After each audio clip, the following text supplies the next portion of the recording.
Subcommittee will come to order. Without objection, the chair is authorized to declare a recess at any time. We welcome everyone to today's hearing on non-citizen voting. I will now recognize myself for an opening statement. I thank our witnesses for being here today. Governments derive their just powers from the consent of the governed. As Americans, we know that to be self-evident truth listed in the Declaration of Independence. But it really was something truly unique both at the time and in human history. We as American citizens are not ruled, we govern. The way we do that is at the ballot box. But President Biden and Kamala Harris's border crisis poses a direct threat to this fundamental right, and it is intentional. Radical progressive Democrats' near universal opposition to both H.R. 2 and the SAVE Act prove that this is all by design. Now, less than 2 months before the 2024 election, this threat could not be more real. Last week, I released a 36-page report detailing the scope of the border crisis. The report illustrates how Biden-Harris open border policies are fundamentally remaking America. More specifically, it analyzes how the massive influx of illegal aliens under this administration, on top of the millions of non-citizens already living in the United States, could upend federal elections for years to come.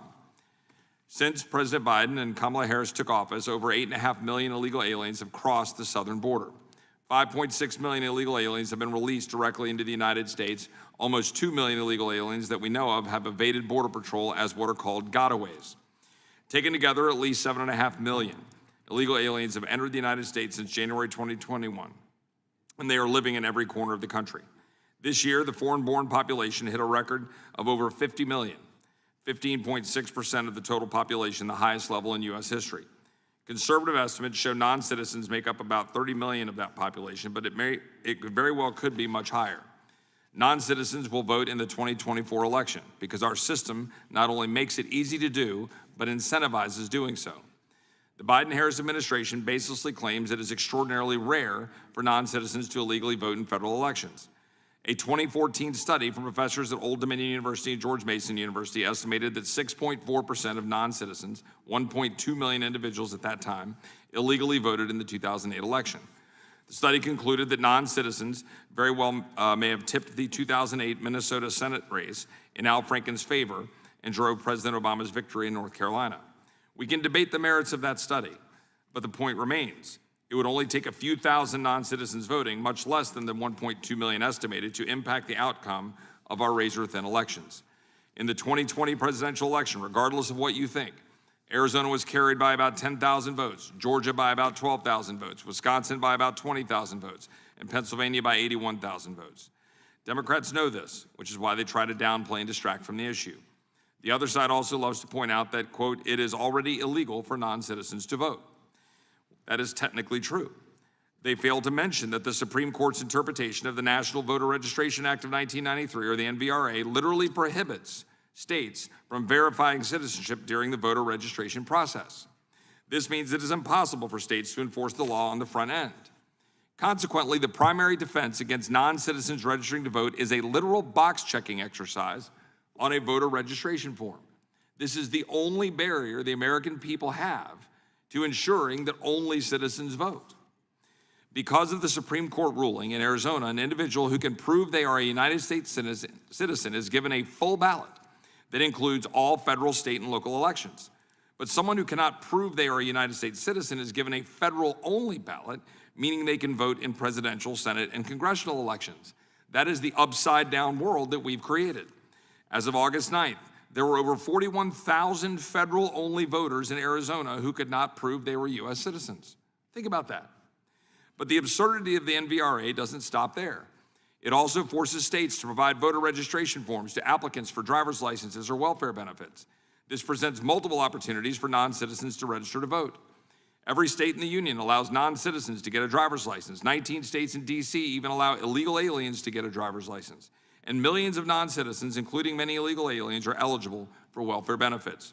We know the NVRA is broken because non-citizens are registering to vote and voting. Since 2021, Texas has removed over 6,500 non-citizens from its voter rolls. Over 1,900 had voting histories. Since 2022, Virginia has removed 6,300 non-citizens from its rolls. Alabama removed 3,251 non-citizens from its rolls. Ohio identified 597 non-citizens, 138 had voter histories.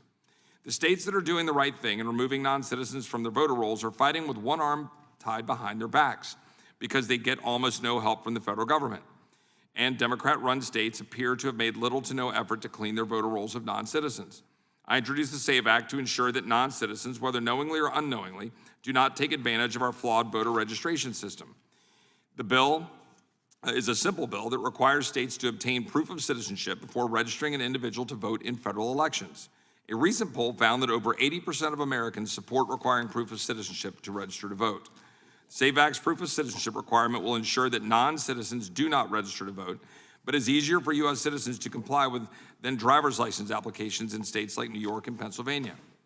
The bill also requires every state to identify and remove non-citizens on their voter rolls and gives them immediate, no-cost access to federal resources containing citizenship data to do so. Finally, it imposes penalties on officials who illegally register non-citizens to vote. It passed the House in July with 5 Democrats supporting it. Unfortunately, 198 Democrats, including every Democrat on this subcommittee, voted against it. Senate Majority Leader Chuck Schumer has refused to hold a vote on the bill in the Senate, and President Biden even threatened to veto it. Now Democrats are threatening to shut down the government because they are so vehemently opposed to preventing non-citizens from voting. So I asked my Democrat colleagues one simple question: why? And the answer is obvious. My colleagues want citizens to legally vote in 2024 election and future elections. It's the only reasonable explanation after forcing years of chaos on the American people.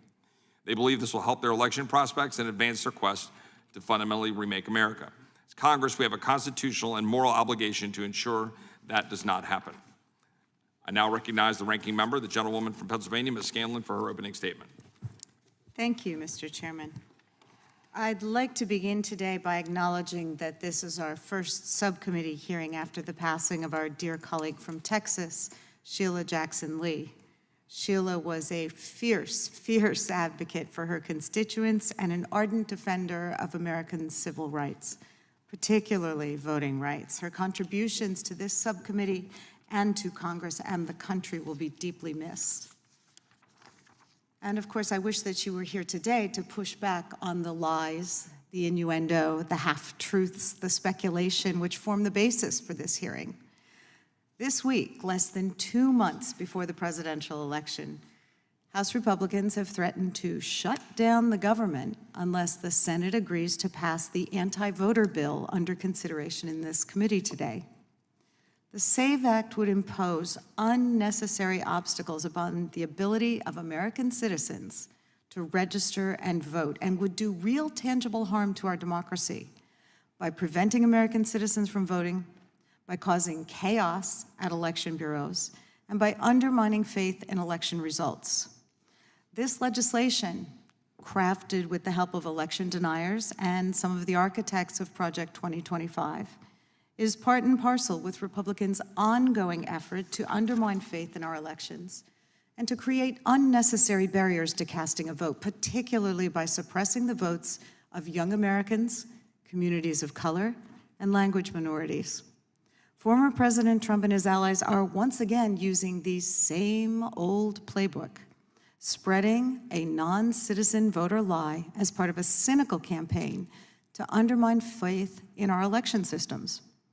In 2016, the former president lied when he claimed that millions had voted illegally only in the states that he lost. They didn't.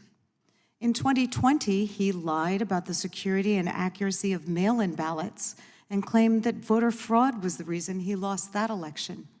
It wasn't. Now he's lying again, this time about non-citizen voting, in order to set the stage to challenge the 2024 election results if he loses. The repetition of those lies doesn't make them true, but it does make them propaganda. And the SAVE Act and this hearing are part of that propaganda campaign. We've seen time and time again, here in Congress and in state legislatures across the country, that bills combating non-citizen voting are really about politics, not policy. These bills are not rooted in reality, but are instead widely used to stoke anti-immigrant fear and hatred. Now they're being used to sow distrust in our elections as well. Because contrary to the claims you'll hear today, non-citizen voting is extremely rare, and the so-called evidence that our colleagues and their witnesses cite has been repeatedly discredited, with both large-scale studies and even basic internet research. But the lack of a rational or evidentiary basis for this legislation is far from the only serious problem with the SAVE Act. This bill would be a disaster for eligible American voters and lead to the disenfranchisement of hundreds of thousands of American citizens.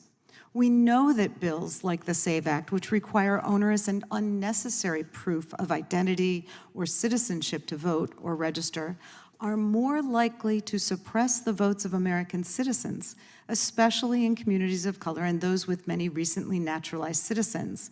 More likely to do that than to prevent the infinitesimally small number of non-citizens who might mistakenly cast a ballot.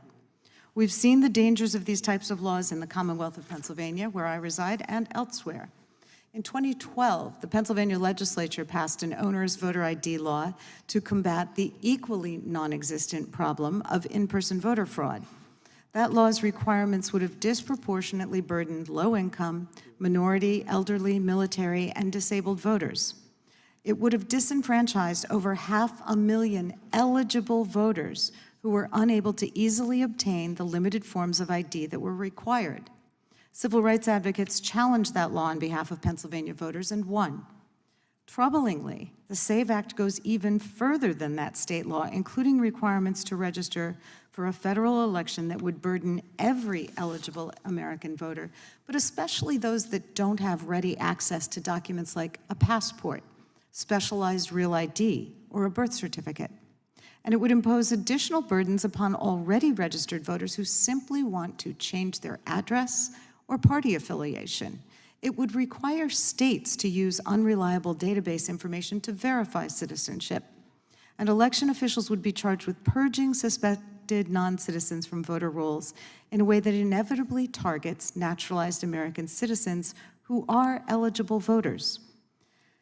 That's something we've already seen happen in states like Alabama, Texas, and some of the others that the chairman mentioned.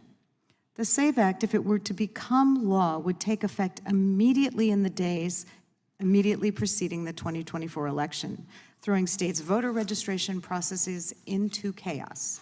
And it would provide even more opportunities for extremists to waste time and taxpayer dollars with baseless lawsuits and frivolous election challenges. So here's the truth. Voters are already required to declare their U.S. citizens under penalty of law. That's because every state has prohibited non-citizen voting in federal elections since the 1920s, and it's been a federal crime for nearly 30 years.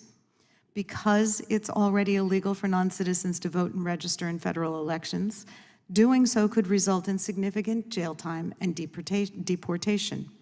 It defies common sense that large numbers of non-citizens would intentionally risk these dire consequences to vote. And think about this.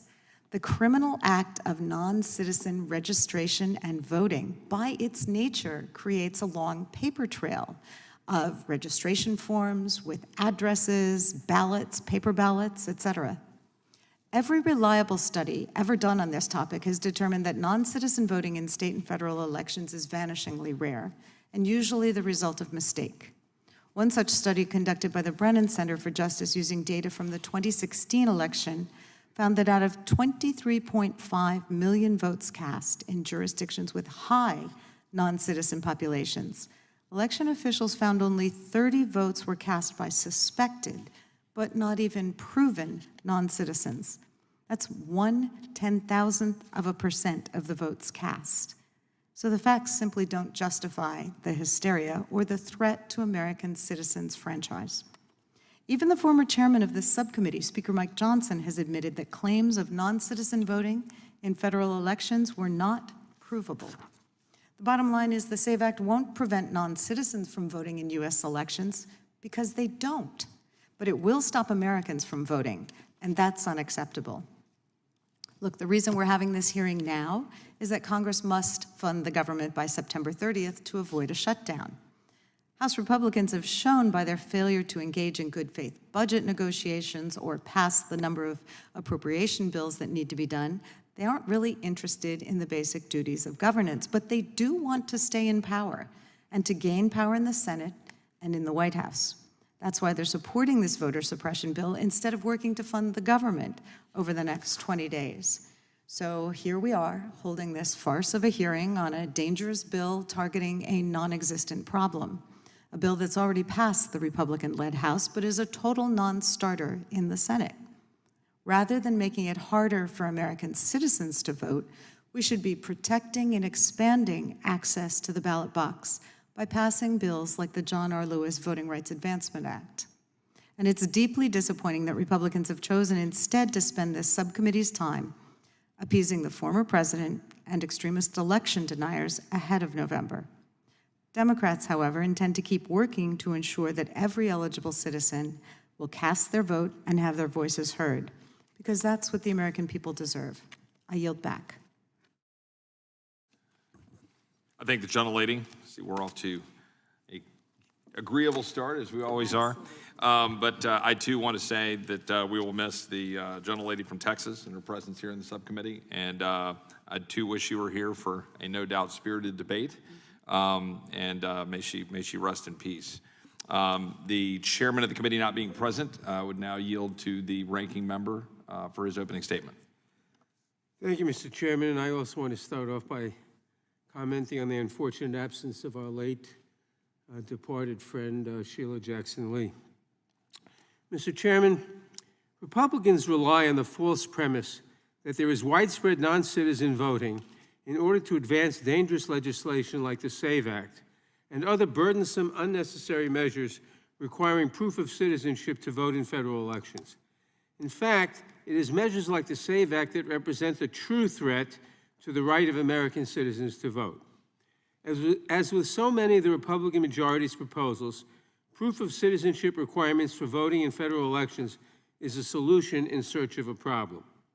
American voters are already required to declare that they are U.S. citizens when registering to vote. Federal law already makes it a crime for a non-citizen to vote or to register to vote in federal elections. And the consequences for non-citizens who vote are so dire that it strains credulity to believe that they are doing so in significant numbers, especially when the criminal act by its very nature creates the evidence of the crime. The data that we have on this so-called problem backs this up. Every credible study has concluded that non-citizen voting in federal elections is practically nil. That has not stopped Republicans from making the wild charge that non-citizens vote in significant numbers, even though, as former chairman of this subcommittee and current Speaker of the House, Mike Johnson, said, it is not provable. So Republicans and their extremist MAGA allies at organizations like the Heritage Foundation, the incubator of the nefarious Project 2025 blueprint for a potential new Trump administration, have resorted to spreading deceptive videos about non-citizen voting on social media, as the New York Times recently reported. We've seen the MAGA playbook, and these extremists have run some version of this play for years now. Indeed, without a doubt, it is the same playbook Donald Trump is again relying upon to delegitimize the 2024 presidential election so that he has a pretext for challenging the results if he loses. And how do we know that? Because the very same people behind his efforts to overturn the 2020 election, based on lies and deception, are now spearheading the effort to advance the SAVE Act. One of them, Cleta Mitchell, who was on the now infamous 2020 call during which former President Trump asked the Georgia Secretary of State that he, quote, just wanted to find 11,780 votes, close quote, is even at the witness table today. In other words, Cleta Mitchell participated in the plot to steal the 2020 presidential election, and the Republicans have the nerve to call her as a witness in front of this committee today. Ms. Mitchell now chairs the so-called Election Integrity Network, which the New York Times referred to as an effort to recruit, quote, election conspiracists into an organized cavalry of activists monitoring elections, close quote. Given her history as a lieutenant in Mr. Trump's efforts to overturn election results, are we, or the American public for that matter, supposed to find her testimony credible when she alleges widespread non-citizen voting? We're not that stupid. The SAVE Act and the false premise of widespread non-citizen voting underlying it is based on the same tired conspiracy theories we have all become accustomed to hearing from the other side. But it is not just some ridiculous talking point meant to question the legitimacy of the upcoming election. These burdensome, unnecessary proof of citizenship measures are also an extension of the Republicans' insidious, decade-long effort to suppress the voting rights of American citizens, especially those of color and those from emerging ethnic and language minority groups. Contrary to what the majority might say, measures like the SAVE Act will weaken the right of every eligible American citizen to vote, all to address a non-existent problem cooked up by MAGA extremists ahead of the next election. Imposing onerous proof of citizenship requirements to register for a federal election will burden every eligible American voter, but especially those who do not have ready access to documents like a passport, birth certificate, or military service record. It will disproportionately impact voters who are poor or elderly or disabled, as well as military service members overseas and women who have changed their names after marriage. Based on previous state-initiated efforts to require proof of citizenship to vote and efforts to purge suspected non-citizens from state voter rolls, we know for a fact that the SAVE Act will disproportionately impact naturalized citizens and language minorities, who also tend to hail predominantly, though not exclusively, from racial and ethnic minority groups, the very groups that federal voting rights laws are also intended to protect. It will further heighten the risk that election officials charged with purging suspected non-citizens from voter rolls will target naturalized American citizens and language minority communities. I wish I could say that these are unintended consequences, but the truth is, to the bill supporters, voter suppression is a feature, not a bug. I would suggest to the chairman that the important constitutional prerogative of protecting voting rights entrusted to Congress would be better served if this subcommittee focused on advancing measures like the John R. Lewis Voting Rights Advancement Act, which would strengthen the Voting Rights Act of 1965, rather than holding a hearing on a bill that is based on a false premise, has already passed the House, and is dead on arrival in the Senate. With that, I look forward to the witness testimony, and I yield back. Without objection, all other opening statements will be included in the record. We will now introduce today's witnesses. The Honorable Cord Byrd. Mr. Byrd is the Secretary of State for the state of Florida. He previously served in the Florida House of Representatives, where he was a member of the Public Integrity and Elections Committee, including a term as Vice Chairman of the committee. Mr. Byrd also chaired the State Redistricting Committee and served as Vice Chair of the Judiciary Committee. Ms. Rosemary Jenks. Ms. Jenks is co-founder and policy director of the Immigration Accountability Project, a nonprofit organization that works to advocate and educate the public on questions of immigration policy. She has worked on immigration policy in a variety of organizations for more than 30 years. Cleta Mitchell. Ms. Mitchell is a senior legal fellow at the Conservative Partnership Institute and the founder of the Election Integrity Network. She has worked in private practice for many years, counseling clients on campaign finance and election law matters. Ms. Andrea Centeno. Ms. Centeno is the regional counsel of MALDEF's Washington, D.C. office, where she oversees the organization's legislative and regulatory work and litigation activity. Previously, she served as a legislative staff attorney at MALDEF, working on immigration and voting issues. We will begin by swearing you in. Would you please rise and raise your right hand?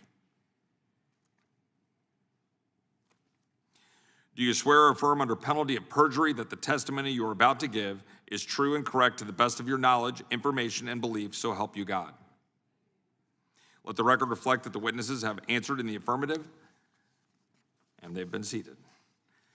Please know that your written testimony will be entered in the record in its entirety. Accordingly, we ask that you summarize your testimony and limit it to 5 minutes.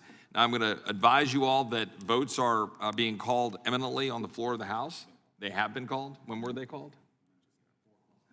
All right, we're going to proceed, and we'll make a decision on whether we go through some of you or all of you, depending on the vote time, but I'd like to move forward a little bit. So, Secretary Byrd, if you don't mind starting, you have 5 minutes. Good afternoon, Chairman Roy, Ranking Member Scanlon, and members of the committee. Thank you for the opportunity to be here today. In 2004, the bipartisan Baker-Carter report, prepared by President Jimmy Carter and Chief of Staff to President Reagan, James Baker, stated that, quote, fraud in any degree and in any circumstance is subversive to the electoral process. and that the best way to maintain ballot integrity is to investigate all credible allegations of election fraud and otherwise prevent fraud before it can affect an election. Voter fraud includes voting by non-citizens in federal elections. Every illegitimate vote of a non-citizen negates the legitimate vote of a citizen. Nationally, preventing non-citizens from registering to vote and voting is the #1 priority of states committed to election integrity. To put the issue in context, Florida has approximately 13.5 million active registered voter, and that number changes every minute of every day. According to USCIS services, 94,100 Floridians became naturalized U.S. citizens in 2023 alone. That is a large number, but in elections, small numbers matter. As a reminder, in 2000, only 537 votes in Florida determined the outcome of the presidential race. Miami-Dade County alone, Florida's largest county, has over 715 precincts. A single illegal non-citizen vote at each precinct can change the outcome of our presidential election. The NVRA of 1993 introduced national procedures for voter registration. It mandates that any person who applies for a driver's license may, if eligible, submit a voter registration application for federal elections.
To determine whether the person is registered to vote and to confirm whether the person is, in fact, a U.S. citizen using the SAVE database.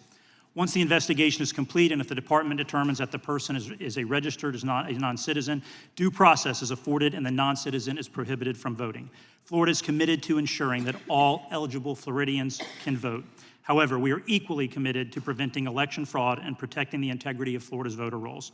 Despite conducting a fair and honest election in 2020, Florida did not rest on its laurels. In 2022, for example, Governor DeSantis signed a law creating the Office of Election Crimes and Security.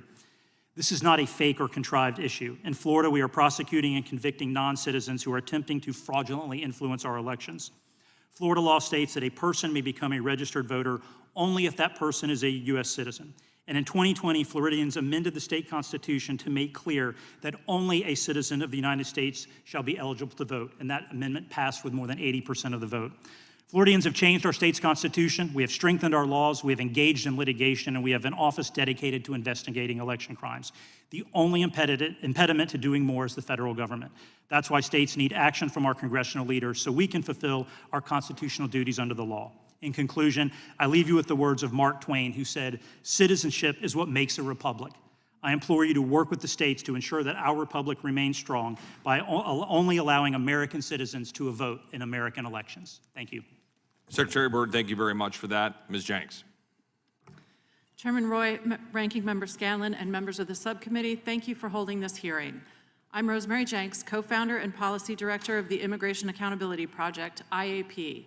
As the name implies, we focus exclusively on immigration policy and how it impacts America, including our elections.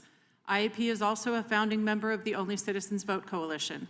As you know, the Immigration and Nationality Act makes an alien who falsely claims U.S. citizenship, for example by registering to vote, or who illegally votes, inadmissible to the United States and deportable from the United States.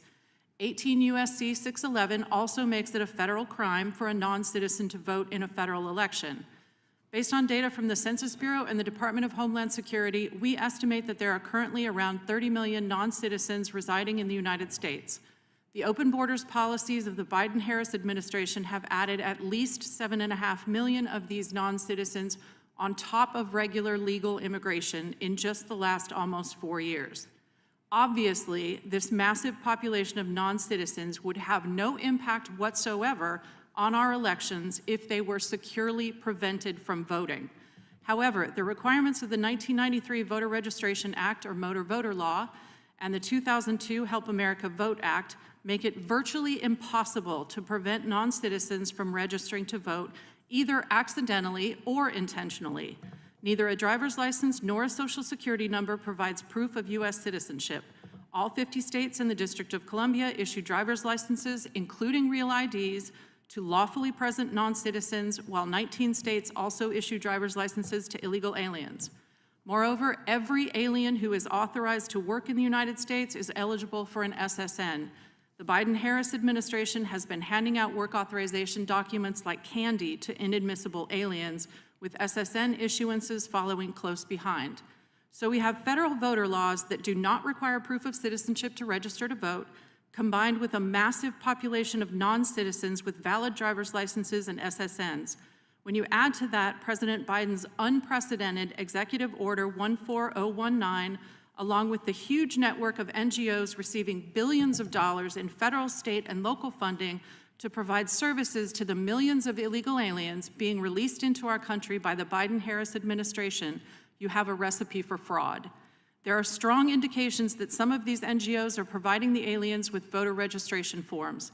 For example, the contract New York City signed with an NGO called Homes for the Homeless to provide migrant housing includes a requirement that the NGO, quote, provide and distribute voter registration forms to all persons, end quote. Imagine you're a new arrival to the United States with limited English proficiency. If a government official, whether at the DMV or some other agency, or an NGO paid by the government to take care of you, hands you a form and says, just check this box and sign your name, you're probably going to comply. And as soon as you do, you are guilty of a deportable criminal offense. You have essentially been entrapped into a criminal act by a government agency or NGO acting either with indifference or with nefarious purpose. Do we at IAP believe that millions of non-citizens are going to show up at polling locations to vote in November? No, but some surely will. The problem is that once a non-citizen's name is on the voter roll, that name can be attached to a ballot and voted. In states that automatically mail ballots to registered voters, a ballot will be mailed to whatever address the non-citizen provided, whether it's the address of a migrant shelter, a hotel, a homeless shelter, or a residence. What will happen to that ballot and others like it? Will it be harvested, filled out, placed in a drop box? Opponents of requiring proof of citizenship to register to vote, including every Democrat on this subcommittee, dismiss those who support it by saying it is already illegal for non-citizens to vote. But they know non-citizens, including illegal aliens, do register and vote. Otherwise, why would H.R. 16, the amnesty bill that all the Democrats on this subcommittee have co-sponsored, explicitly allow DHS to waive illegal voting for amnesty applicants? Why would H.R. 3194, an amnesty bill that 3 of the Democrats on this subcommittee have co-sponsored and the Biden-Harris administration wrote, automatically waive both illegal voting and false claims to citizenship? Why is it okay if even one American citizen's vote is canceled by an illegal vote? What if it's your vote? It's time to pass the SAVE Act. Thank you. Thank you, Ms. Jenks. Ms. Mitchell. Ms. Mitchell, can you hit your microphone? Mr. Chairman, thank you. Ranking member and members of the subcommittee. I'm Cleta Mitchell, Senior Legal Fellow at the Conservative Partnership Institute. There are several reasons why the SAVE Act is absolutely necessary. Safeguarding American voter eligibility is and does exactly what the title says. It safeguards American voter eligibility, and it's desperately needed to secure the 2024 elections. The SAVE Act will reverse a decision of the United States Supreme Court from 2013, in which the court ruled that only Congress can direct and decide the content of the federal voter registration form to require proof of U.S. citizenship in order to register and vote in U.S. elections. Quite simply, the SAVE Act would do what the Supreme Court determined in 2013 that only Congress can do, which is to safeguard eligibility for voting in federal elections by requiring documentary proof of citizenship to register to vote. With the borders opened on January 21st, 2021 by the Biden-Harris administration and illegals pouring across our borders by the millions and being taken who knows where in our country, the SAVE Act has become absolutely vital to protecting our elections from illegal voting by non-citizens. Not only will the SAVE Act require documentary proof of citizenship to register to vote, but it also contains other components that are vital for the 2024 elections. It requires that states compare their existing voter lists to citizenship data to identify and remove non-citizens who are already registered. It establishes a new criminal penalty for those who knowingly register non-citizens to vote. It requires federal agencies to make available to the states at no cost citizenship data in order that state and local election offices can, in fact, confirm citizenship of persons registered or seeking to register. And one important aspect of the SAVE Act would be to ensure that the 22 states who allow same-day registration, meaning that a person can register and immediately be allowed to vote, will not be eligible to vote until having provided proof of citizenship. This requirement alone will interrupt one of the biggest threats to the integrity of the 2024 election, the organized roundup by political advocacy groups of scores of illegals to register and vote them on the same day before anyone can determine if those individuals were eligible to vote in the election. Democrats oppose the SAVE Act ostensibly because it is already illegal for non-citizens to vote in a federal election. Yes, it is. And it is also illegal for millions of people to swarm across our borders without documentation, but nonetheless, this administration, under border czar Kamala Harris, has adopted just such a policy of opening the door and letting anyone and everyone into our country illegally, already against the law. If the Democrats sincerely want to keep non-citizens from voting, then let me ask you, where are the enforcement actions from the Department of Justice? Where are the memos to U.S. attorneys across the nation warning about potential violations of the prohibitions on non-citizen voting? Where is the FBI hotline to report suspicious registrations of illegals? When is the Merrick Garland press conference announcing that it's illegal for non-citizens to register and vote in the election and violators will be apprehended, prosecuted, and deported? Did I miss that public education campaign? I must have, because it doesn't exist. The Democrats' plan for 2024 is to change the electorate. If they cannot persuade the American people to want their Marxist policies for America, just import voters who don't speak the language, don't have a shared commitment to our country and our national principles, get them into the very porous voter registration system and collect their votes. Just Facts researcher James Agresti published a report that a conservative estimate is that there will be, based on his past experience, between 1 and nearly 3 million non-citizens who will vote in the 2024 election. Democrat-controlled cities like San Francisco, New York, and Washington, D.C. have granted voting rights to non-citizens. Leftist groups have fought the citizenship question on the 2020 census. Every Democrat in Congress voted against putting the citizenship question back on the census. Every Democrat in Congress also voted no to apportioning U.S. House seats based on citizenship instead of population. Why?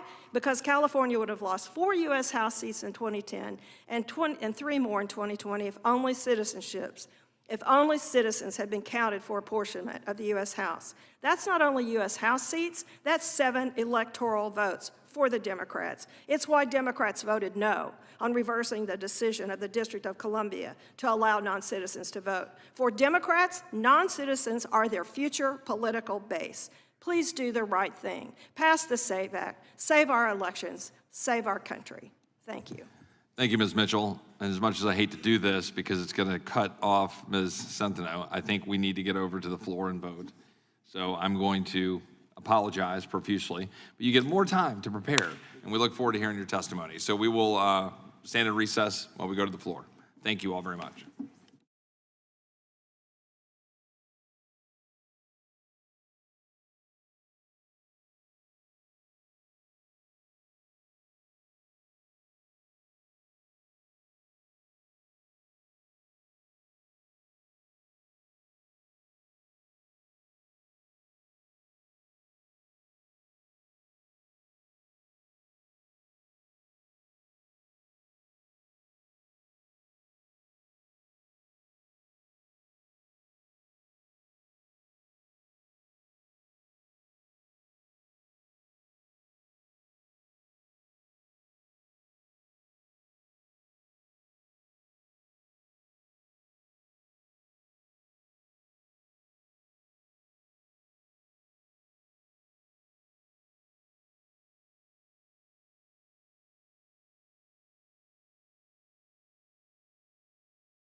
going to call the hearing back in order. Thank you for your patience when we went over to the floor to go vote.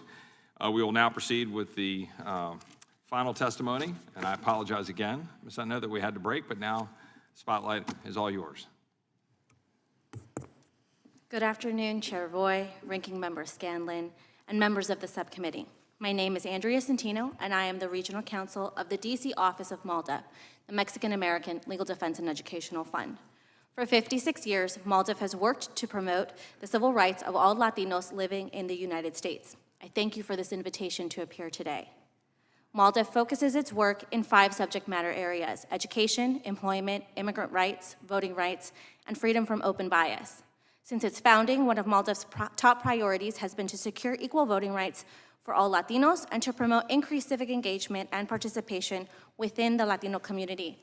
MALDEF has litigated numerous cases in court to challenge at-large systems, discriminatory redistricting, ballot access barriers, undue voter registration requirements, voter assistance restrictions, and failure to provide bilingual ballot materials.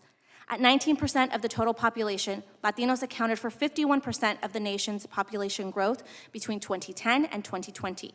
Similarly, the Latino population is responsible for significant growth in the U.S. electorate. Latinos represent an estimated 50% of the total growth of eligible voters from 2020 to this year's presidential election.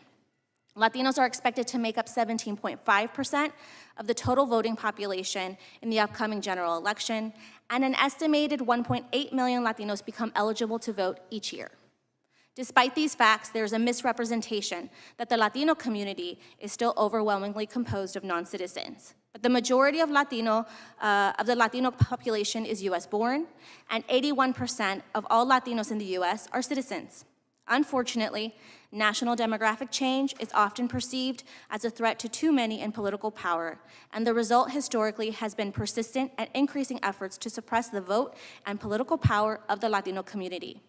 These perceptions of the Latino population and its growth serve as the basis for unsupported allegations of widespread voter fraud, often attributed to non-citizen immigrant Latinos. Yet overwhelming evidence has shown that non-citizens are not voting in U.S. elections en masse. Non-citizens are barred from voting in federal elections, and it's a federal felony to register to vote or vote unlawfully. Every state in the nation currently prohibits non-citizens from voting in state elections. Voters in every state must affirm or verify their citizenship in order to register to vote, and state election officials must verify a voter's eligibility.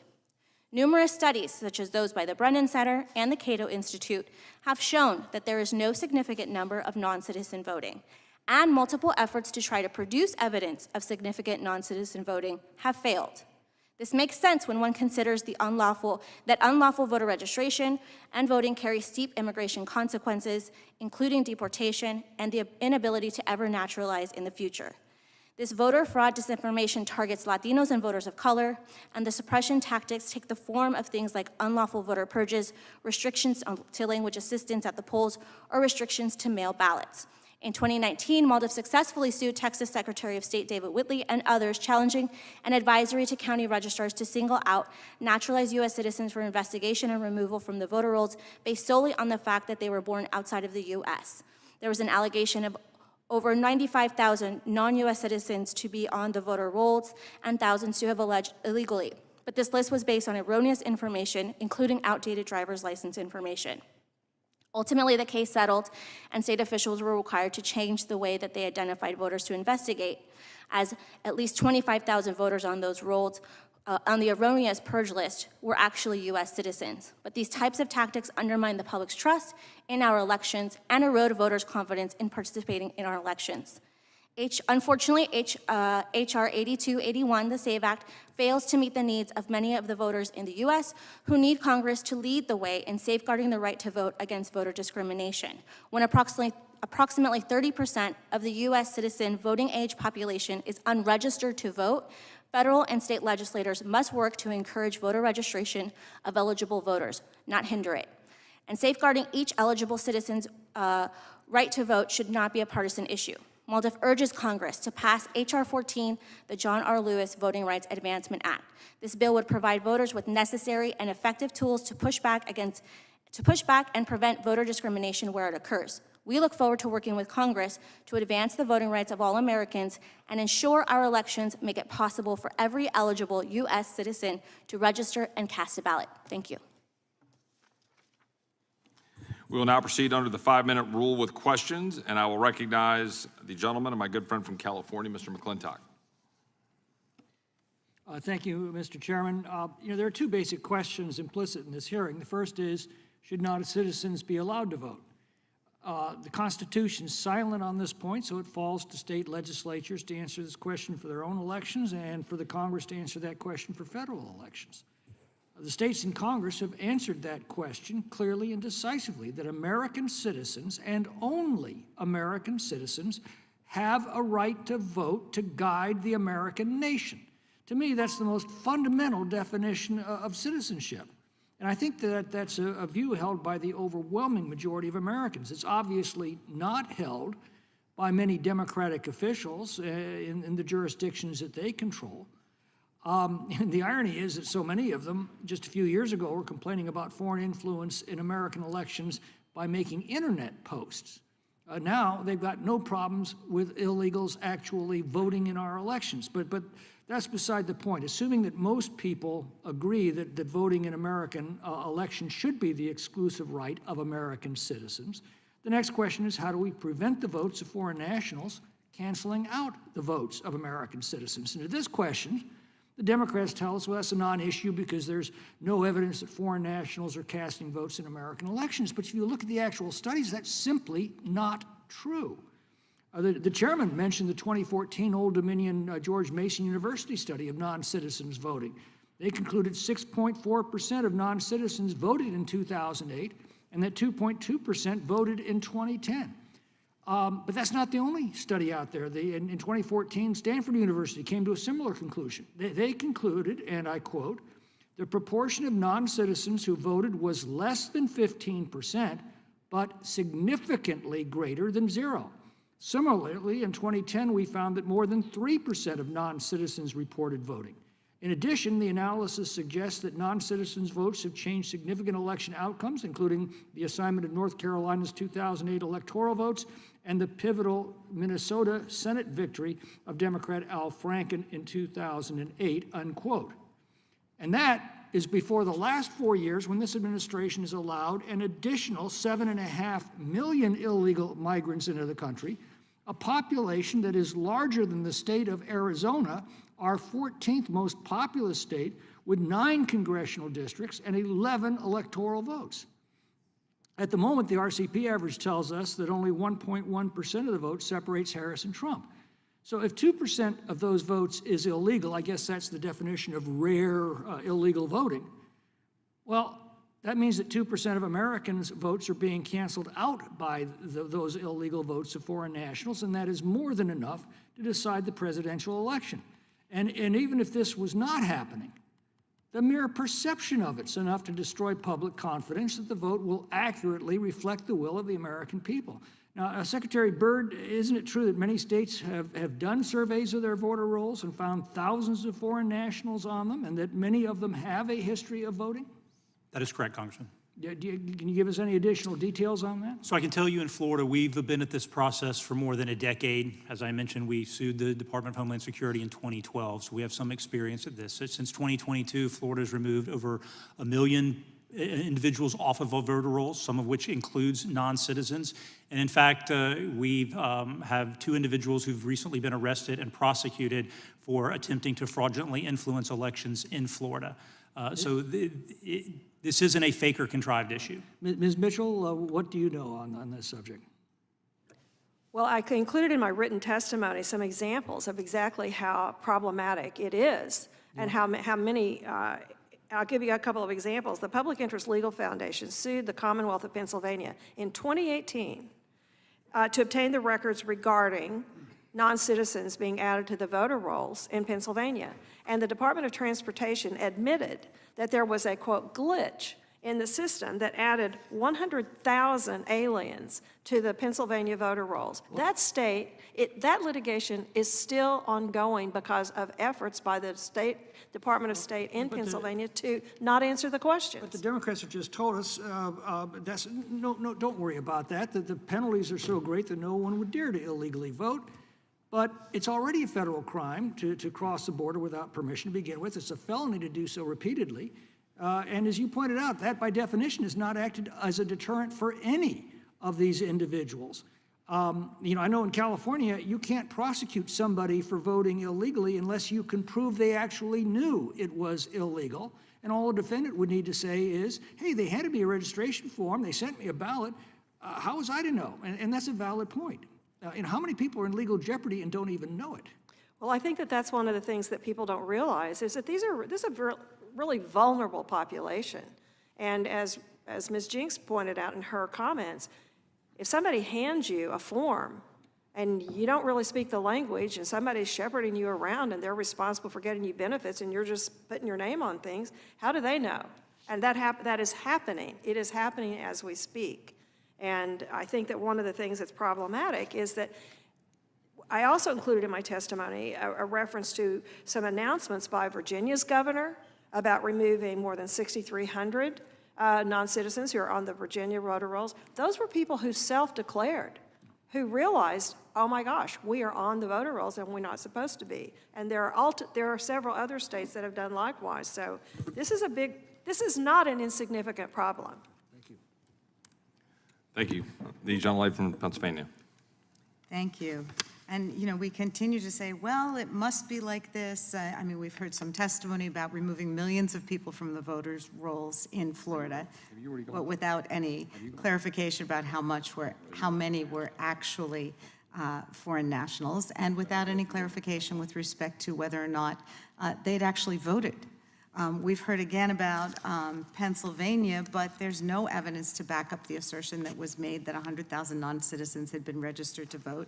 That's actually been disputed repeatedly. So it seems Ms. Mitchell is playing fast and loose with the facts in order to, further this conspiracy theory. Ms. Centano, we talked earlier about the civil rights advocates in Pennsylvania who challenged a misguided voter ID law that would have disenfranchised almost 500,000 people. And it would have meant that IDs like care facility IDs, retired and military and veteran IDs, student IDs, and more were inadequate to vote with. And we know that other policies that construct unnecessary barriers to voting, like the SAVE Act, disproportionately impact students, military, disabled folks, elderly folks, minority and low-income folks. Can you talk about why these types of proposals are such a burden on these populations? Yes, thank you. I want to start from the premise that if a state is going to burden the right to vote, there must be evidence to justify it. The fact is that stringent voter identification requirements impose real costs on democracy and specifically on voters. In 2006, the Brennan Center for Justice found that 25% of African Americans and 16% of Latinos did not have a current valid government-issued photo ID compared to 11% of all U.S. citizens surveyed. So many state-issued IDs, they're generally offered for free in states that require voters to display them to vote, but the documents that voters must obtain in order to get those free IDs themselves are not necessarily free. And the opportunity to obtain those documents are also not equal across different demographics and income levels. And so just in Texas, in order to obtain a birth certificate, it's $23 at minimum. Or if you need to obtain a certificate of citizenship, the price for that is over $1,300 to obtain that document. So when you take into account the time and expense necessary to gather those documents, it is very clear that this puts a disproportionate burden on voters of color, on poor voters, on voters with disability, on the elderly, and on young voters. And that is exactly what we saw in Pennsylvania. I'm particularly concerned about suppression of young people's votes. Particularly as at least one of the majority's witnesses has been an outspoken proponent of making it more difficult for college students to vote. Student IDs are not considered an acceptable form of ID to vote under the SAVE Act, even if coupled with additional proof of citizenship, And many young people these days don't have driver's licenses or even passports. So can you talk about why this proposal and other similar voter suppression tactics are particularly harmful to our young voters, our newest voters? Yes, that's exactly right. Obtaining an acceptable photo ID can be especially difficult for young people, and student IDs are one of the easiest and affordable ways for students to prove their identity. For the Latino community, this is a particularly concerning issue given that the Latino population nationally is comparatively young. The median age of Latinos is 30.4 years compared to 38.9 for the total population, and more than a quarter of K through 12 students are Latino. This is the future of the US electorate. So when you combine these factors with the expense and difficulties of obtaining necessary documents to obtain certain types of identifications, versus a student ID, the result really is the suppression of young voters who are more likely to be voters of color. Ms. Centano, according to a recent New York Times article in late July, MAGA activists affiliated with Ms. Mitchell's Election Integrity Network met on a Zoom call to discuss how to keep undocumented immigrants from voting in November, a problem they claim inaccurately to be a looming threat to a fair election.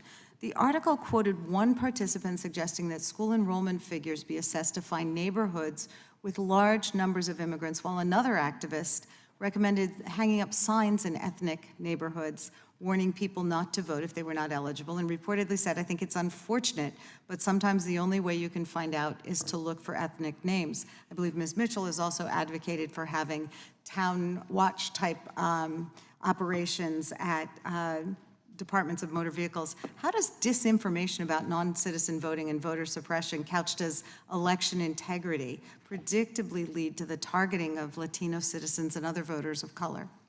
Yes, so I think this goes back to the misperception of who is the Latino community and the assumption that large populations of Latino communities are going to be areas where there are mostly non-citizens. In order to assume that, Latino populations are inherently all non-citizen, it would really be making an assumption based inappropriately on race. And so voter disinformation in this way very predictably targets Latinos because of that misperception of who we are and the assumption that we are not predominantly U.S. citizens and therefore eligible to vote in the United States. It's incredibly harmful and ultimately results in the disenfranchisement of Latino voters, of naturalized citizens, and voters of color. Thank you. I yield back. Thank you, Gentlelady. I will now recognize the gentleman from North Dakota. Thank you, Mr. Chairman, and I would just start by saying thank you to you for working with me on the underlying bill of the SAVE Act, in that most people don't know this, but North Dakota is unique in the country. We are the only state without voter registration. We also have what I believe to be the best voter ID citizen voting law in the country. So you can do both, and it was seriously helpful to make sure we could get the bill in a place where it didn't affect 400,000 of my constituents, every primary and every general. And with that, I yield to you. I thank my friend from North Dakota, and I was proud to work with him and the rest of my colleagues to make sure that the bill is comprehensive in its impact and what it's trying to attempt to do, but also frankly avoids a lot of what is being alleged that it would do. Ms. Mitchell, if you might respond to some of the allegations that were just made, the bill specifically contemplates ensuring through its own text that those that are naturalized would get materials, there'd be a requirement under law that the federal government would get those materials to states immediately, so it would avoid the problem of those who are naturalized having not have the documentation necessary, as well as providing for a mechanism by which an individual can go and register to vote with the sworn affidavit of those that are there in the officials in the local government, acknowledging that they've done what they need to do to present the information. In other words, we provide every means possible. Would Ms. Mitchell agree with that? Yes, Mr. Chairman, and I think that one of the things that's really important is to actually read the bill. And if you read the bill, then you will understand that there's a whole laundry list of types of documentation that can be used, and there are a couple of fail-safe follow-ups, and then there's a catch-all, which is, or any other reasonable approach that the election officials may decide. There's really no reason to make that the boogeyman. The problem is that we have a very porous voter registration system in this country. Right. And we have to do something to protect the integrity of our elections. Would you agree that the construct under the SAVE Act is far less onerous than that of numerous states, including New York, Pennsylvania, and other states, in terms of what they have to do for driver's licenses, for example? Well, yes, and here's the other thing. Congress passed the Real ID law Right. years ago, and in order to get a Real ID, you don't have to be a citizen, but you do have to provide either your citizenship data or you have to provide your paperwork showing that you're in the country legally, that you're a permanent resident with a green card.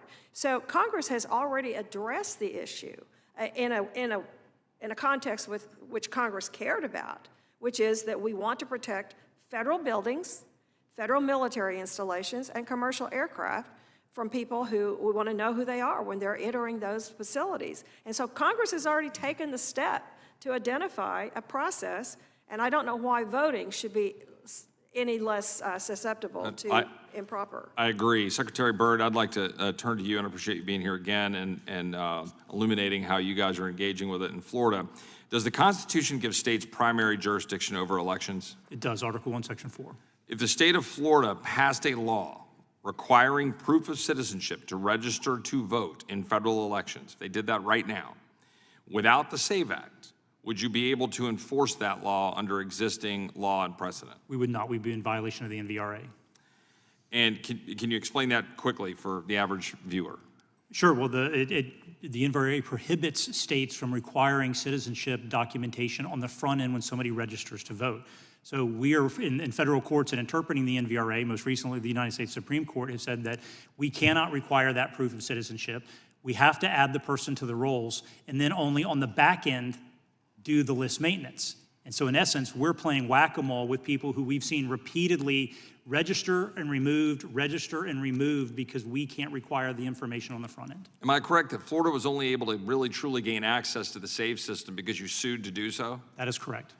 So states have barriers in order to get to the federal government, in order to get the information necessary to determine who citizens are in the first place, correct? That is correct. Florida sued in order to gain access to the SAVE system, but am I correct that the SAVE system is still inferior in terms of you being able to have access to the information needed to check citizenship? Woefully inadequate, untimely, it costs the states money, and many times we don't have the information necessary from the individual attempting to register to vote to gain access, which then we don't have the verification, even when we do have access to it. So without the SAVE Act, can you, as Secretary of State, be as confident as you feel you should be that we know we do not have citizens voting in the state of Florida, non-citizens voting in the state of Florida? It makes it very difficult to fulfill my constitutional duties.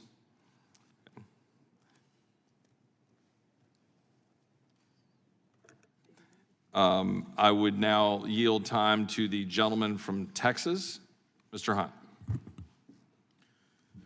The fundamental question that we must answer today is is America worth preserving? I, of course, think it is. I think this is the greatest country in the world. I love this country. I'm a veteran, served in combat, and I'm a United States congressman. I think this is by far the greatest country in the world. But if the United States is a country worth preserving, then I think we must protect the integrity of our elections and do everything in our power to do just that. I am shocked that the SAVE Act, which has already passed the House in a bipartisan fashion, is even controversial to many Democrats. I mean, they are the ones that constantly are shouting about preserving democracy. And safeguarding our elections is the bedrock of our democracy. It's something that both sides should easily support and agree upon. They say that non-citizens voting in an election is not a real issue, or if some non-citizens are registered to vote, it's not a significant amount to make a difference.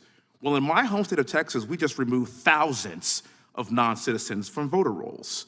And in some of these recently hotly contested elections, that amount could even be enough to swing an entire election, especially this year.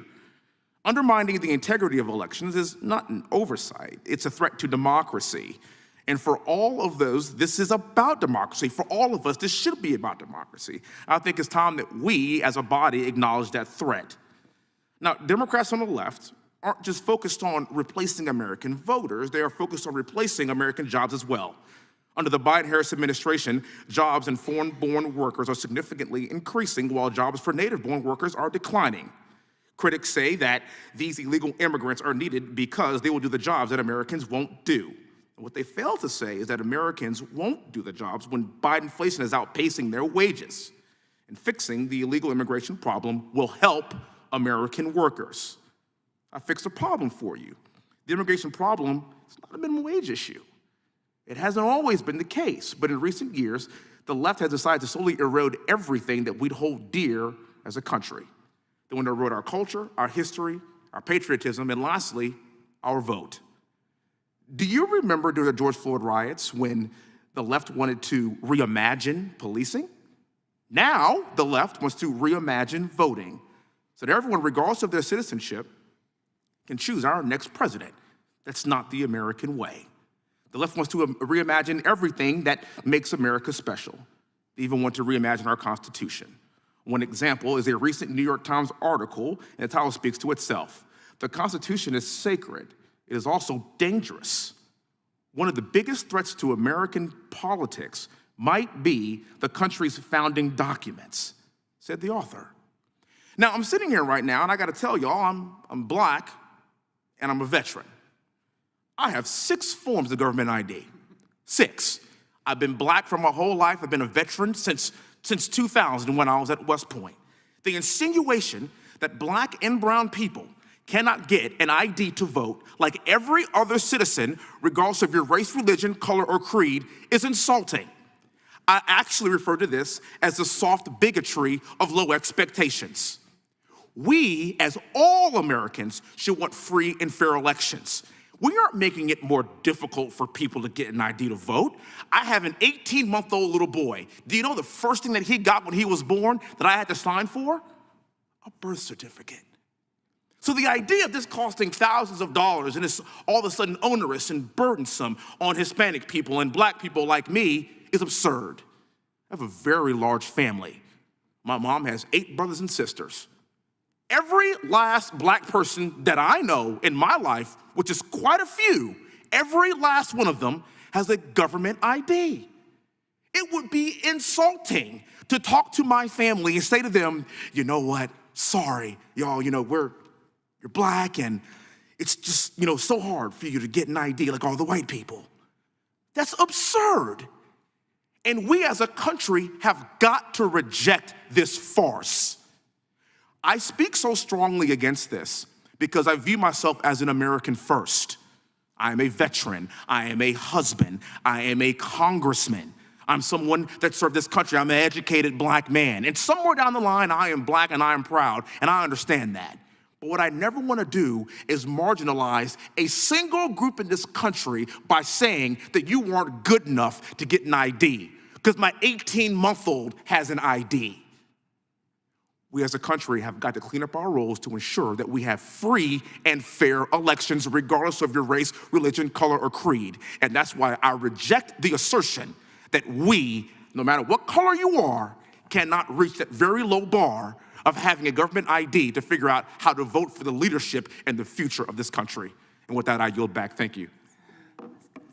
I thank the gentleman from Texas first time. I recognize the gentlelady from Pennsylvania for some unanimous consent requests. Thank you. I have some unanimous consent requests. First, an article from the September 5 New York Times entitled "Republicans Seize on False Theories About Immigrant Voting."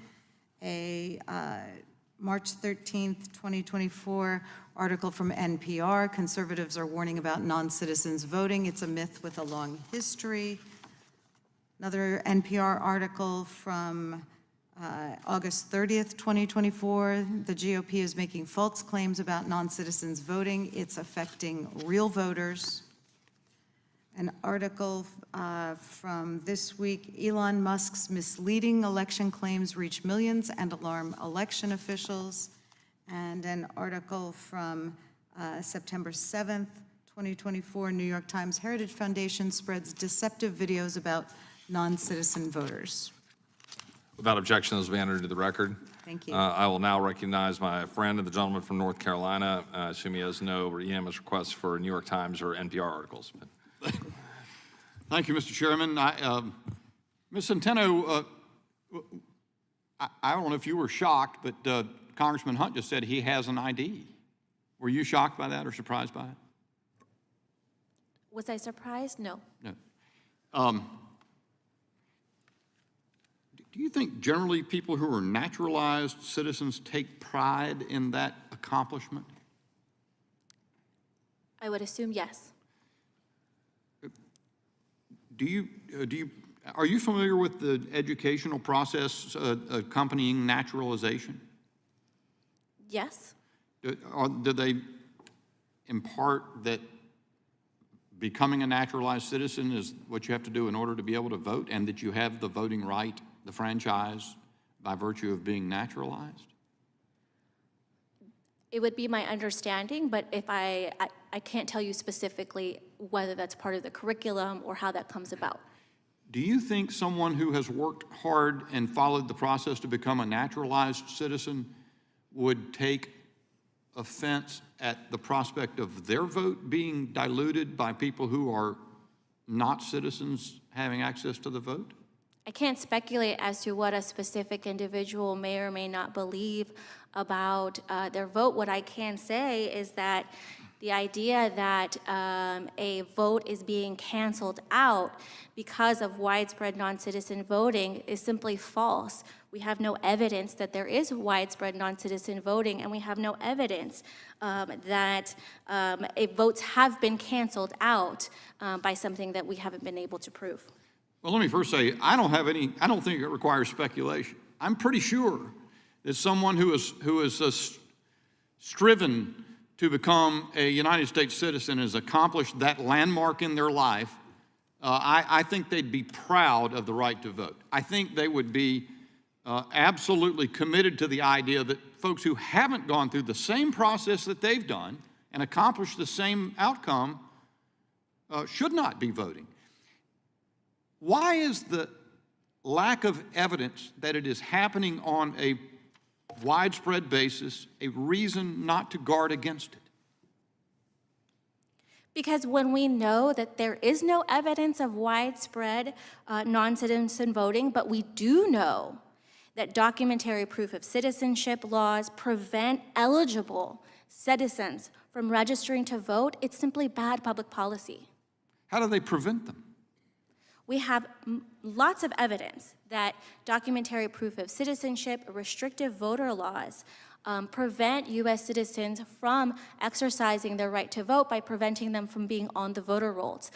Same idea as like Congressman Hunt not being able to get an ID? Obtaining documentation is incredibly difficult for many individuals. That's the same point he was making. I get it. All right, how about that, Ms. Mitchell? What about that?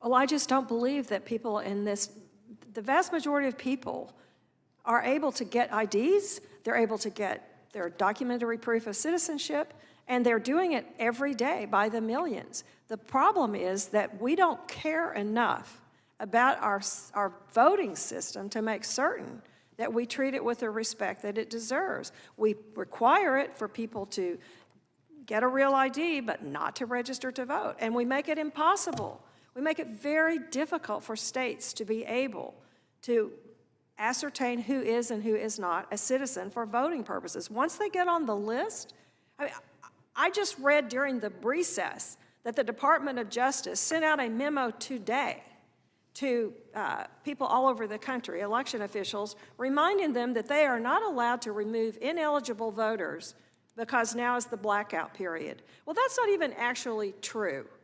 But it just goes to show you that this Justice Department can produce a memo of guidance on issues that it cares about. Right. Well, you say it doesn't. It's not a question that they, I think you meant universally, don't care enough about our voting, but it's actually, there's another prospect there, isn't it?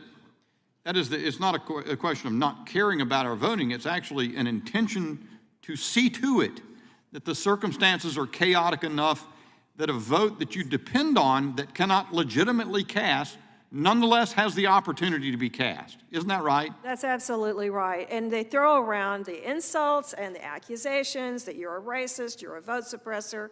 Isn't that the best technique? If you're trying to see to it that non-citizens vote and turn the margin in close races, and you consider that to be essential to your political success, then what are you going to do? You're going to say, one, we don't think there's a problem, and two, you're a racist if you suggest that we enforce the law. Isn't that what you do if you It's want to? absolutely. And the other thing is, there's always this discussion of there's no widespread. Well, number one, how do we know? They don't How do know. we know? We don't know. We can't- know that non-citizens are registering. We know that non-citizens are voting. How do we know whether it is or isn't widespread if we don't investigate it, if we don't make it a priority, if we don't require documentation? As is We don't sometimes know. said, the absence of evidence is not evidence of absence. I thank the gentleman from North Carolina. I would now recognize the gentlelady from Wyoming. Secretary Byrd, there have been a variety of attacks levied against House Republicans for advocating for election integrity, which includes preventing non-citizen voting. And they are based on non-citizen voting already being illegal. Just because non-citizen voting is illegal doesn't mean that it can't occur, and we must be vigilant in ensuring the strength of our laws. House Rule 10, Clause 2, lays out the general oversight responsibilities of the standing committees to analyze, quote, the application, administration, execution, and effectiveness of federal laws, end quote. And also, quote, conditions and circumstances that may indicate the necessity or desirability of enacting new or additional legislation, end quote. Secretary Byrd, very simply, is it possible for non-citizens to illegally vote in federal elections? It is. And do you have examples of this occurring? We do. I mentioned 2 individuals in Florida who've been recently arrested and charged with illegally attempting to vote in Florida elections. And both of those situations occurred after Congress made it illegal for non-citizens to vote, correct? That is correct. Do you think Congress should consider legislation such as the SAVE Act to close the gaps which allow non-citizens voting? It is absolutely critical. Okay. Is amending the NVRA an important first step? The NVRA must be amended. And can states, when administering services such as social and medical benefits, impact either intentionally or unintentionally the federal prohibition on non-citizens votings? Yes. Okay. Ms. Mitchell, I want to ask you about President Biden's Executive Order 14019 on promoting access to voting. Can you speak to some of the concerns with this executive order? Absolutely. First of all, I believe that it's unconstitutional. But having said that, why is it that the Biden administration has absolutely resisted every effort to turn over any of the plans by any of the agencies? The House Committee on Administration issued subpoenas in July to every cabinet secretary and have asking for the plans for implementing Executive Order 14019. And not a single agency plan has been turned over to the House Administration Committee. And I included in my written testimony a file from a whistleblower who sent to me. He is a U.S. Marshal, and he sent the Department of Justice guidelines, instructions to all the U.S. Marshals, requiring them, notifying them that they are required to offer voter registration materials and voter education materials to everyone with whom they come into contact, including, and he sent me a file of someone who had to be registered to vote, who is a prisoner in a Texas federal facility. He's imprisoned for violating federal law because he was deported and returned. He's a Mexican citizen. It says that in his file, and he was registered to vote, and they're required to give him voter registration materials. That is happening in federal prisons all over the country. So let me ask you, then, is it your understanding that they are actually implementing the very plans that they refuse to turn over to Congress? They're absolutely doing that, and we only know, we get bits and snatches from people, from whistleblowers and from various sources, but nothing official. And if you want to know the most, you go to the Demos website, which is a left-wing organization, and they have literally been dispatched by the White House to federal agencies to help them implement this plan. They know more about what's going on in these agencies to implement this executive order than any member of Congress. Are they involved with implementing the executive order? Yes, they are. And are they in compliance with FACA or the Federal Advisory Committee Act? No, they are not. No, they are not. So they're violating FACA. They are in doing violating this. that. Yes, they are. And they brag about all the agencies that they have assisted over the last 3 years with implementing the executive order.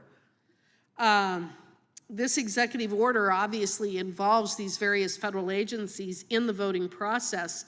And besides the concern that these agencies do not have expertise in this area, should the American people be concerned that this will be administered by a politically appointed officials of the Biden-Harris administration? Well, absolutely, because the original executive order required that every plan had to be submitted to the White House, to the director of the Office of Domestic Policy, which at the time was held by Susan Rice. And it also goes on to say that federal funds and grants will be disseminated through the White House by the Office of Domestic Policy, by Susan Rice, and we do not know to this day who got the grants, how much they got. We know nothing about that. So in terms of these plans, were they all submitted to the White House for review? We presume that they were, because they were directed to do that, but we don't know. And they're being implemented as we speak. They are being implemented. But we as Congress have not been able to get our hands on the documents. Not a single document. I guess I have a question. Why would they want to hide this information? That's a good question. I yield back. I thank the gentlelady from Wyoming.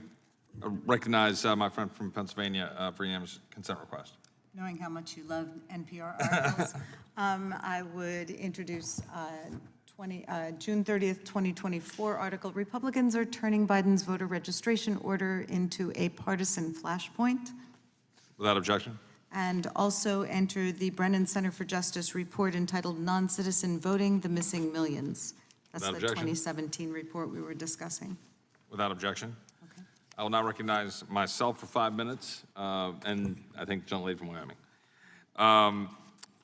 Question for you, Ms. Centino, and I apologize, I think I was not pronouncing it exactly correct. But Ms. Centino, how many Democrats voted for the SAVE Act in July? I'm not aware. I can look into it and get back to you. It would, five Democrats voted for it, and 3 of whom are Hispanic, 1 of whom is black. Do you believe that their vote was a discriminatory vote? Do I believe their votes were discriminatory? Right. Do you believe those votes, or that they supported that or voted for that because they support discriminating against minority voters? I believe that those votes are bad public policy. Ms. Jenks, you mentioned earlier, but I want to explore just a little further, that last Congress, our colleagues on the other side of the aisle passed legislation, the Dream and Promise Act, that in part allows DHS to waive the inadmissibility of aliens that illegally voted if doing so is deemed to be in the public interest. Now, why would they do that if there's not a problem with people who are illegally present in the United States voting? There's only one reason to do that, and that is that illegal aliens are voting. I mean, there's no other explanation. And by the way, the American Dream and Promise Act that was introduced in this Congress contains the same provision. And the U.S. Citizenship Act that the Biden administration wrote and submitted to Congress in like the first week is worse because it actually automatically waives non-citizen voting and false claims to U.S. citizenship, so registering to vote. How many illegal aliens has the Biden-Harris regime allowed into the country in their tenure? At least 7.5 million allowed to enter into the country and remain. And that number comes from public sources, right? The government reported sources of the number of releases into the United States, correct, whether they're unaccompanied alien children or whether they're notices to appear under the parole program, via the CBP One app, whatever it is, the releases under the administration's policies, which total somewhere in the range of 5.5 million plus the roughly 2 million gotaways. Is that correct? Yes. So 7.5 million people now in the United States. If just 1% of those individuals, we're talking, doing math in my head real quick, is that 75,000? If 1% of those individuals were to register to vote, that's a pretty significant number, correct? That could have a significant impact on elections in states where, for example, Al Franken won his Minnesota Senate seat by 300 votes, where a number of congressional colleagues of ours have won by 300 and something votes, where Merritt Miller Meeks won by 6 votes. So would you agree that's a pretty significant number? Absolutely, and it's not just the 7.5 million illegal aliens, it's also the rest of the non-citizens who are in the country. So legal immigrants, refugees, they're all foreign students, all of these categories of non-citizens all of them representing 30 million people, some percentage are voting. Ms. Mitchell, there have been concerns stated by some colleagues, frankly, on both sides of the aisle, that if we pass the SAVE Act today, about 2 months out before the election, that it would have a limited impact. Now, my perspective and my answer, I want to see if you would agree, is that the SAVE Act is effective at the time of enactment. That's how it's designed. That is how it's written. That 22 states and the District of Columbia allow voters to register to vote on Election Day, meaning passing the SAVE Act would have an impact all the way up to Election Day. That the SAVE Act also requires all states to remove non-citizens from their existing rolls through Election Day and gives them the tools to do so that we've discussed, access to the databases that we've talked about. And so would you agree that even if we pass the SAVE Act now, or in the coming week or two, that it would have a massive impact on securing the 2024 election? I absolutely do, and that's why I think it's so important that you're having this hearing, and I think it's so important for Congress to pass the SAVE Act, for it to become effective immediately. Is there, Mr. Secretary Byrd, would you agree with that? Absolutely. I mean, what the SAVE Act or what the NVRA prohibits is a systematic removal process. States can still do an individualized process per person. If we had more access to more information, we could definitely do more list maintenance, which is critical to ensuring a fair election and trust in the electorate. Without the SAVE Act or something similar, are you able to know how many people slip through the cracks and vote illegally or illegally present in the United States and vote in the state of Florida? It makes it very, very difficult to near impossible. Well, I appreciate that. And now I'm going to yield back the balance of my time, and I'm going to recognize my friend from South Carolina, Mr. Fry. Thank you, Chairman, for having this hearing today. I think this is an incredibly important topic, and I have a little bit of deja vu. I served in the state legislature, and even before that, I followed the arguments about voter ID. And the clarion call from the Democrats was this is going to suppress turnout, that it's going to limit people from exercising their right to vote, that it was going to have disastrous effects on South Carolina voting, and it has done everything but that. In fact, turnout is much better now with voter ID in South Carolina and in other states. And so the arguments against common sense things that, quite frankly, the American people like, I mean, you asked, the SAVE Act polls incredibly well, not only amongst Republicans, but amongst Democrats and independents. Really all parts of our country support this, except when you cross the Potomac into Washington, D.C., and you hear the ranking member say that it's going to have, one of the myths is that it was going to hurt voters because they would have to provide documents. And the reality is, according to the bill, for applicants without supporting documentation of citizenship, the SAVE Act permits state officials to check a variety of state and federal databases. Another myth was that it would somehow delay their registration. But the bill text is pretty clear as well, that they would be able to do that within 24 hours of accepting that application. And so, again, I just go back and fundamentally reject, because in the plain language of the text itself, it does the exact opposite of what the ranking member was referring to. And so, Ms. Mitchell, I want to go to you because in your testimony, and I really want to explore this, there was a DOJ order from President Biden, Executive Order 14019. A whistleblower came forward. You were talking with them and working with them on a report. Talk to us about what that executive order was, what it did, and the contents of your findings, just briefly. Well, the executive order is word for word the executive order that Bill Clinton issued after the National Voter Registration Act was enacted by Congress in 1993. The difference is Congress did not take any action to authorize federal agencies to spend federal tax dollars and federal employees' time and federal resources to register people to vote. There's no congressional authority for it, and the chief executive has no authority to order anything with regard to voter registration. So the fact is that it is an order that's based on the NVRA. It orders every federal agency to develop a plan. That plan was supposed to be submitted to the White House by September of 2021, and it was to say how this agency planned to implement and conduct voter registration. And more problematic to me are the voter education materials, which is a euphemism in Democrat voter parlance for get out the vote. I don't want my federal tax dollars being spent to turn out voters, because I know the voters that they're going to turn out. And I don't think that they're treating all citizens equally.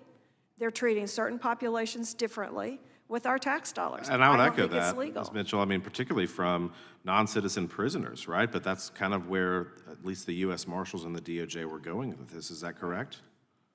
And in the Federal Bureau of Prisons, and you know that there's no safeguard in this in the executive order saying, now be certain that you follow state law, and that you don't register felons to vote, and be certain that you follow federal law and you're not registering non-citizens to vote. You don't have to be a citizen to go into get food stamps or other kinds of benefits. You don't have to be a citizen, but these employees are ordered to nonetheless register them to vote. All right, equally troubling. I think you, you know, when you look at the legal framework of this, an illegal alien, by registering, say, with some social services, is given an application possibly to vote. And it might be a mistake, but regardless, they are given that option based on this executive order. Is that fair to say? That's exactly right, sir. And so it's pretty easy to get added to the voter rolls, but it is nearly impossible to get removed. That's exactly right. Isn't that the conundrum that we find ourselves in? That is exactly right. And isn't that what the SAVE Act would protect and prohibit and fight against, is give states that option to remove non-citizens from their voting rolls? That's right, and to keep them from getting on the rolls in the first place. And why, Ms. Mitchell, then, is it so hard to understand that, or so problematic for my colleagues on the other side of the aisle to think that that was actually a pretty decent policy, that non-citizens should not be voting in United States elections? Because they don't agree with that premise. They want non-citizens to be counted for all purposes. They want non-citizens to be voting. The state of Vermont, controlled by Democrats, has now extended that right to all non-citizens in the state. San Francisco, New York, the District of Columbia. The Democrats have voted to, we see the pattern. They vote for non-citizens. They vote against anything that would keep non-citizens from being recognized as an important and critical part of our political system. So say one thing and do another. Sounds like Washington, D.C. Thank you, Ms. Mitchell. I thank the gentleman from South Carolina. I thank the witnesses. Let me allow the ranking member, the gentlelady from Pennsylvania, to insert some more documents into the record. Thank you. We've had a lot of discussion here about the executive order or the voter registration list maintenance guidance that the DOJ published just in September, making clear that that Congress has already dictated what has to be done with respect to list maintenance and set those restrictions. Not that it's anything new by this administration. I'd also like to put in a Washington Post article, top GOP lawyer decries ease of campus voting in private pitch to RNC, presentation by Cleta Mitchell at donor retreat, urged tougher rules that could make it harder for college students to cast ballots. Second one, and finally, Rep. Chip Roy says election deniers in Project 2025 contributors helped draft the SAVE Act.